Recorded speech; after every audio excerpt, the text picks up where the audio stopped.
So now we will talk about call to action, because probably you already listened. I hope that you listen most of the videos. But now let's talk about some things that you need to do. Otherwise, it's just a lecture class and I hate that. We'll start with mentorship and advisors. Why? Because we don't know everything. Even if you read a lot, that's just theory. Even when you read the best books, like happened to me. I love to read books and do research and all that, but you've never done it. And of course, there were things that I'm not good at it. Like, for example, if you remember the Parallel Worlds video, I was not very good communicating with people. In fact, I don't think I am yet, but I tried. I'm good at sales in some cases, but I was very bad at finance and accounting, as I already mentioned. So I look for people that can support me. So that's why mentors are really important. Why? Because they will complement, and just remember that the difference between mentor and a consultant. Mentor is somebody who you create a relationship with them and they don't charge you in a way. A consultant is somebody who will help you to solve the issue and they will charge you for that. I'm not saying either way is fine or good. So I choose mentors just because at the beginning I have no money to pay anybody. So I need to find people that they did my journey and they want to help me. And there are people in the world that they like to help me. And that's actually one of the things that's why I'm doing this video, is because I have received so much help at the beginning in general during my journey that I want to give back. Mentors are critical because they will complement your knowledge, or they will tell you what not to do in many ways with questions or different ways, just to make sure that you make it happen, because they want you to succeed.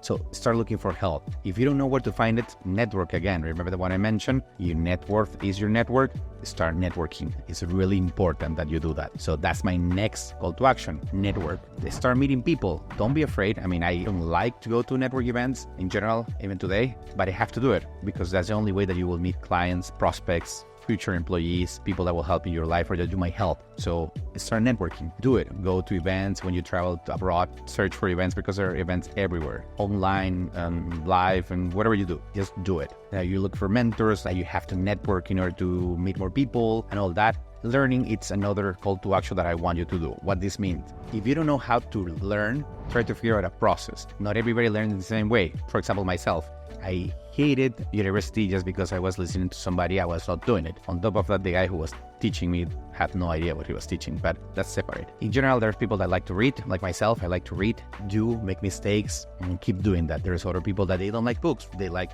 read online. There are many ways, but try to figure out a process, because that will allow you to maintain that edge that is like the secret sauce at the end of your company, because you might be good at something today, but you need to keep improving yourself, so you will keep adding value to your company. And remember, the best investment that you can do is in yourself. So don't forget about that. And your people.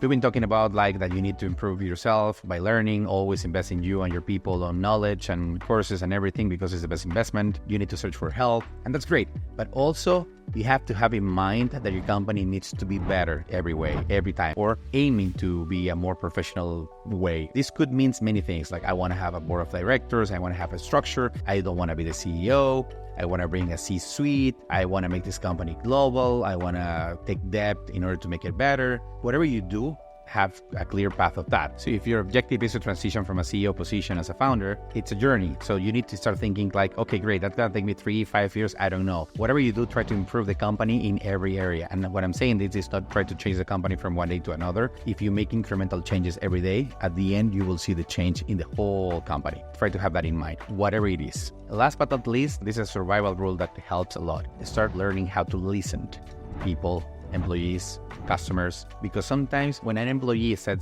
something twice or 3 times, it's not because they want to bug you, it's because you perhaps are not listening. The same with customers. If you're losing customers and you don't know why, start listening. It's something so simple, but it's so hard to master that I recommend that you start learning how to do it. And after that, how you manage feedback. Remember that I mentioned about feedback and customer service and all that. So learn how to master that science, because it will pay off. And it will avoid churn of customers, among other things.